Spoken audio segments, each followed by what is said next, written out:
Todos sabemos que as avós sempre têm histórias arrepiantes para contar aos seus netos, né? Mas o que uma vovó que passou a vida quase toda sendo telefonista teria de tão horrível para contar para seus netinhos? Quer saber? Então assista. Memória sombria de uma vovó telefonista. Dias atrás, eu estava com meus netos me deliciando com um café da tarde em um dia chuvoso, quando eles me pediram para contar histórias de quando eu era telefonista. Fui telefonista da década de 60 em diante e me aposentei na mesma profissão na qual fui uma pessoa muito respeitada, valorizada e obtive muitas experiências de vida. Histórias não me faltavam e meus netos adoram ouvi-las, como por exemplo, do dia que atendi Aguinaldo Timóteo e não conseguia agir com a formalidade exigida pelo protocolo do trabalho, porque era sua fã. Ele, por sua vez, foi de uma gentileza tremenda, e quando o transferi para o hotel que ele gostaria de falar, quase não acreditei que aquele momento havia acontecido. Porém, creio que pelo tempo de chuva, meus netos queriam histórias assustadoras sobre minha época na companhia telefônica. Como trabalhei boa parte do emprego de meia-noite às 6 horas da manhã, eles queriam saber se aconteciam coisas sinistras entre as chamadas. Então me lembrei da história da saudosa Ana. Ana era minha melhor amiga na companhia telefônica. Entramos juntas no trabalho como telefonistas, fizemos treinamento na mesma turma e por fim fomos encaminhadas para o turno da madrugada juntas. Desde o dia que a conheci, na prova de seleção, senti profunda simpatia pela mocinha do cabelo liso castanho e sardas pelo rosto. Fiquei muito feliz quando fomos apresentadas como colegas de trabalho. Vez ou outra, a companhia mudava nossos turnos para dar um descanso aos nossos corpos. Então passávamos um período trabalhando pela manhã e outro pela tarde. Sempre dei muita sorte de Ana me acompanhar e de sempre coincidir nossos horários de trabalho.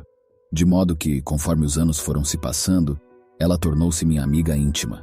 Frequentava a casa de minha mãe, íamos às brincadeiras dançantes juntas e sempre estávamos rindo ou chorando na companhia uma da outra. Lembro-me do dia em que Ana ficou noiva e a alegria que sentiu. A moça iluminou-se, pois amava seu noivo e sempre sonhava com o casamento. Em nossa juventude, casar-se era uma honra. Assim, Ana pôde viver esta felicidade de ser pedida em casamento. Ela logo tratou de reforçar seu enxoval e fez diversas compras de cobertores, tapetes e demais itens práticos em uma loja grande de departamentos existente ainda hoje na cidade. Ana já tinha muitas coisas do enxoval, pois as mulheres de sua família e ela haviam bordado e costurado muitas delas, mas ela estava tão contente e se sentia tão independente por trabalhar que decidiu fazer uma compra enorme de enxoval e pagar através de crediário. Ela não me contou sobre esta aquisição porque eu já havia lhe repreendido algumas vezes por ser muito mão aberta. No entanto, a alegria de minha amiga durou muito pouco. Em uma tarde de domingo, voltando da praia com a família de seu noivo, o veículo conduzido por seu sogro sofreu um acidente e não restou nenhum sobrevivente. Ana tinha apenas 21 anos. Nossa cidade entrou em luto, e meu coração estava em 1000 pedaços. Nesta época eu estava trabalhando no turno da madrugada, e a companhia telefônica não me concedeu luto por não ser familiar. Continuei trabalhando normalmente, e durante o dia que deveria descansar, ficava me lamentando por minha amiga. Então, algumas coisas estranhas e assustadoras começaram a acontecer. Cerca de uma semana após este acontecimento trágico, os aparelhos de trabalho das telefonistas passaram por uma pane de 3 dias, sendo necessário vir técnicos de outros países para resolver o problema. Quando a pane dos telefones mudos acabou, eles passaram a tocar durante a madrugada cerca de 2 a 3 vezes e a cair sem interferência das telefonistas. A família dos Pontes, por exemplo, tocou em algumas madrugadas sem que a ligação tivesse sido completada por uma telefonista.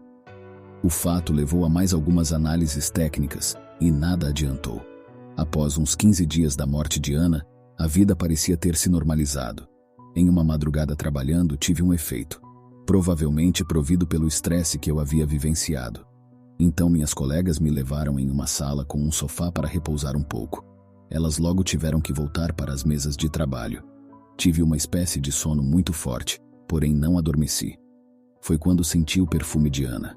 Abri os olhos rapidamente e ela estava em pé na minha frente. Fiquei abismada, com os olhos arregalados olhando para ela. Tentei abraçá-la, mas não consegui. Ela ainda estava com sua ternura de sempre, e naquele momento, mais angelical que nunca. Ela me disse que estava em um bom lugar e que seu noivo estava com ela, só que tinha algo que não a deixava em paz. Havia falecido devendo para a loja de enxovais. Como eu era muito sua amiga, ela me pediu para ir até a loja e pagar sua dívida. Era o que ela precisava para ter seu descanso eterno. Neste momento, minhas amigas abriram a porta da sala onde eu estava e não viram Ana, nem sentiram seu cheiro. Ela havia desaparecido. Trabalhar aquela noite para minhas colegas foi um tormento, pois elas ficaram com medo do fantasma de Ana, e eu também. Na manhã seguinte, contei para minha mãe o que aconteceu e ela ficou muito brava comigo. Disse que era um sonho por estar muito impressionada pela jovem ter falecido justo quando tinha ficado noiva. Eu estava com muito medo e, ao mesmo tempo, bastante preocupada com minha amiga não estar em paz. Então, decidi ir à loja, verificar como estava a dívida dela. Chegando na loja, expliquei o que havia acontecido à moça e me prontifiquei a pagar o valor que estivesse lá. E realmente, era um valor considerável. Realizei o pagamento e trouxe o comprovante para casa. Mesmo assim, minha mãe não ficou convencida de que era fruto do além. Já eu me sentia tranquila por colaborar com minha amiga.